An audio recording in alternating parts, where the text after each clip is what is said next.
안녕하세요. 넘치는 정보 속 핵심적인 뉴스만 골라드리는 오늘 시장 큐레이션 7월 1주차 주간 요약을 시작하겠습니다. 7월 4일 월요일 소식을 보겠습니다. 1번에 보시면요. 공매도와 관련해가지고 금융위원회가 특별감리부 내에 한계팀을 늘리고 인원도 증원하는 등 공매도 특별 등과 관련하여 조직을 개편하였다라는 소식이 있었는데요. 이 공매도라는 것은 개념적으로 보시면 음, 예를 들어서 내가 주식이 없는데 어떤 기업이 주가 하락이 예상이 된다 그러면 해당 주식을 100주를 차입을 해서 빌려서 8만 원에 일단 매도를 합니다. 근데 이게 내 예상대로 주가가 하락을 해서 5만 원에 매수를 다시 해가지고 내가 빌린 걸 갚으면 나는 8만 원에 팔았고 5만 원에 사가지고 갚았기 때문에 차익인 3만 원 곱하기 100주 하면 300만 원의 수익이 발생을 하는 거죠. 근데 이때 최대의 수익은 당연히 이게 뭐 8만 원짜리가 빵원이 되면 나는 갚을 필요가 없는 거니까 나는 800만 원의 수익이 가능하겠죠. 근데 반대로 이게 주가가 상승을 해서 20만 원이 되면 그래도 저는 주식을 빌렸기 때문에 100주를 매수를 해서 갚아야 됩니다. 그러면 2천만 원을 써야겠죠. 그래서 800만 원을 팔았고 2천만 원을 다시 사가지고 갚으면 총 1200만 원의 손실이 발생하는 거죠. 그래서 공매도는 일반적인 주식과 달리 주가가 상승하면 상승할수록 무한대의 손실이 발생이 가능합니다. 그래서 이런 공매도는 주가의 상승을 막는다는 비판도 있지만 또 반대로 부정적 정보를 가격에 반영시켜서 시장의 효율성을 제고시킨다거나 아니면 유동성을 공급해서 시장의 거래가 활성화를 만든다는 그런 장점도 있어서 의견이 갈립니다. 3번 같은 경우에는 최대 주주가 자주 바뀌는 것에 대한 뉴스가 있었는데요. 한 기업의 최대 주주가 자주 바뀐다면 뭔가 좋은 신호는 아니겠죠. 그래서 이 최근 3년간 최대 주주가 3회 이상 바뀐 기업들은 재무 상태가 부실하거나 아니면 관리 종목이 지정되거나 이런 가능성이 높은 것으로 나타났습니다. 그리고 또한 이런 최대 주주 변경은 주로 주식 양수도 계약이나 제3자 유증, 장내 매수 방식으로 이루어지는데요. 유상증자나 CB를 발행해서 주주 가치를 희석시키는 그런 것도 많이 있었습니다. 그래서 이 주가 급등 사유 없음이라는 책을 보면 이런 내용들을 조금 더 볼 수 있는데요. 요거 같은 경우에는 저희가 올해 3월 달에 80회차 모임 때 이 책으로 다뤘었습니다. 그래서 뭐 투자자 유의사항 보면 기타 최대 주주가 자주 변경되는 것뿐만 아니라 최대 주주 실체가 누군지 불분명하다거나 아니면 이런 CB 등을 자주 발행한다거나 아니면 비상장 주식은 적정 가치를 평가하기 어렵잖아요. 그래서 이런 것들을 되게 고가에 취득한다거나 이런 기업들은 좀 투자를 할 때 주의하자. 그런 소식을 다뤄봤었습니다. 4번 보면 다누리호 관련돼가지고 어, 여러 기업들이 참여한 달 탐사선 다누리호가 8월 3일 날 달을 향해서 출발을 하는데요. 이것도 보시면 지금 7월 5일 날 이런 뉴스가 있었죠. 이제 미국으로 이송을 시작한다라고 해서 미국에 도착해가지고 한 달 정도 점검을 받고 여러 가지 준비 과정 거친 뒤에 8월 3일 오전 8시에 그 일론 머스크의 스페이스 X사의 펠콘 9 발사체로 발사가 된다고 합니다. 그래서 지금 이런 소식이 있고요. 이거 같은 경우에는 또 여기 우주의 투자입니다라는 책을 보시면 조금 더 볼 수 있는데 요 같은 경우에도 저희가 작년 10월 달에 모임을 가졌습니다. 그래서 우주산업의 범위 같은 경우에는 뭐 우주 개발, 우주 활용해가지고 위성체 분야, 발사체 분야, 우주 탐사 등등 해서 이런 분야들이 있고 각각의 분야에 따른 또 연관 기업들이 있겠죠. 그래서 지금 뭐 누리호, 뭐 이런 나로호, 그 다음에 다누리호 이런 것들 우주에 대한 이슈가 계속 나오고 있으니까 우주산업도 한번 공부해 보시기 바라겠습니다. 뭐 화요일은요, 지금 새 정부 정책으로 그 보시면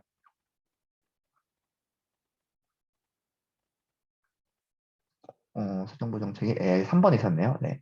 3번에 보시면 새 정부 에너지 정책이 나왔는데요. 여기 보시면 원전 발전 비중을 다시 확대한다는 소식이 있었죠. 그래서 2030년에 30%까지 높일 전망이라고 해요. 그래서 전 정권 같은 경우에는 원전을 좀 축소시키는 방향이었는데 지금 새 정부는 원전을 늘리고 있죠. 그래서 지금 원자력과 SMR 업종에 대해서 공부해보자 라고 써놨는데요.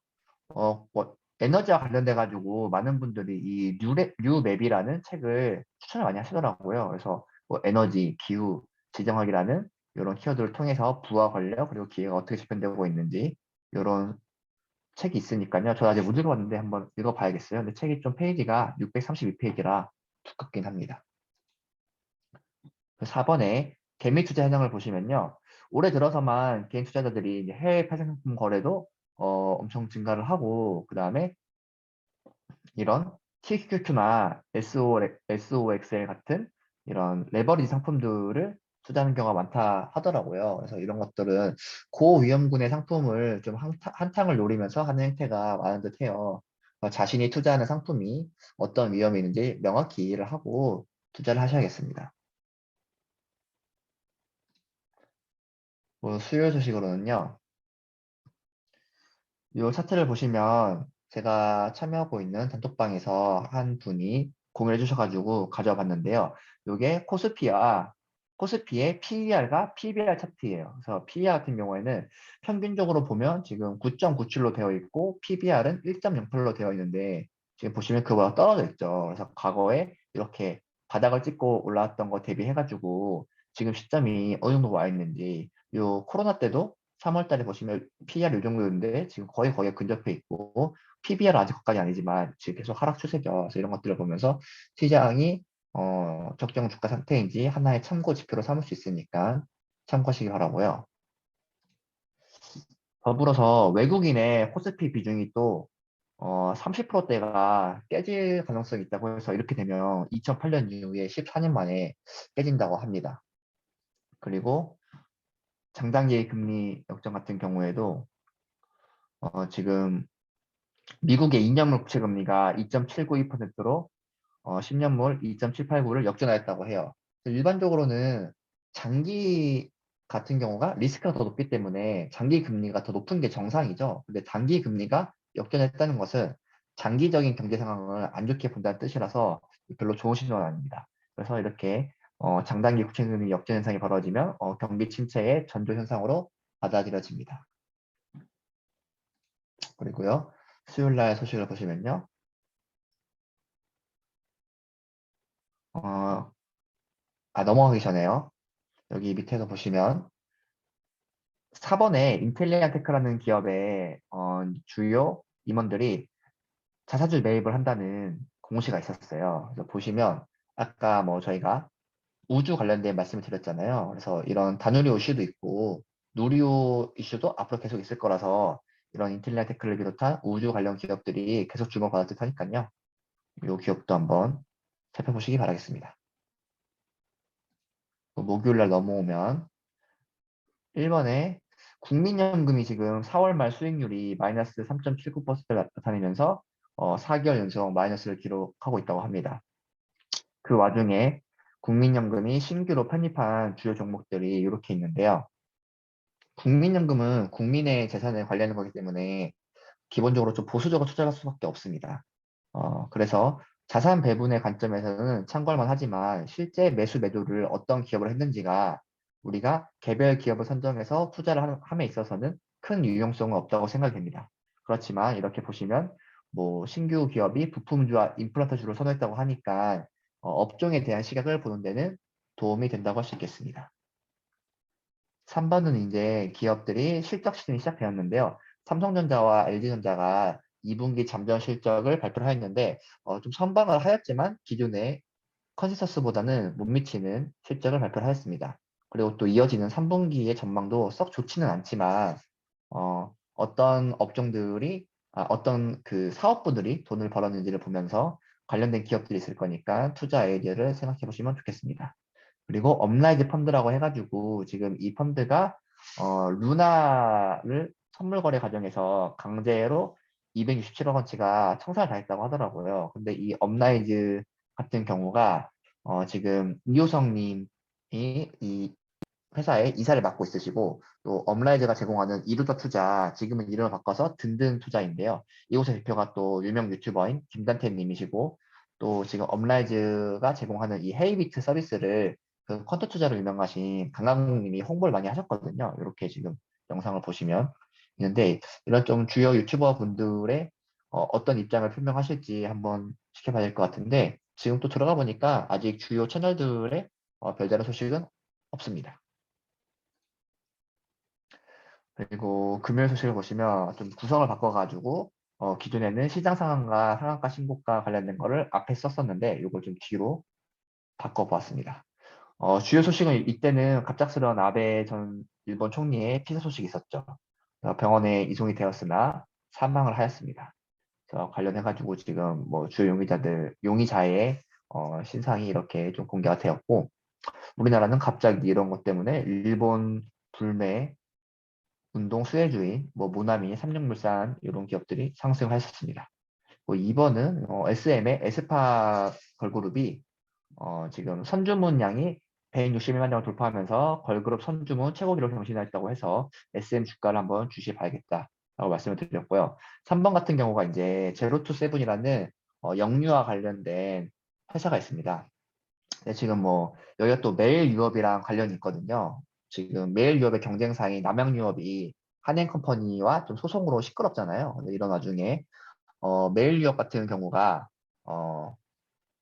보시면 지금 메일 유업의 회장이 김정완 회장님이고요. 그다음에 제로투세븐이 김정민 회장님인데요. 두 분이 형제 관계죠.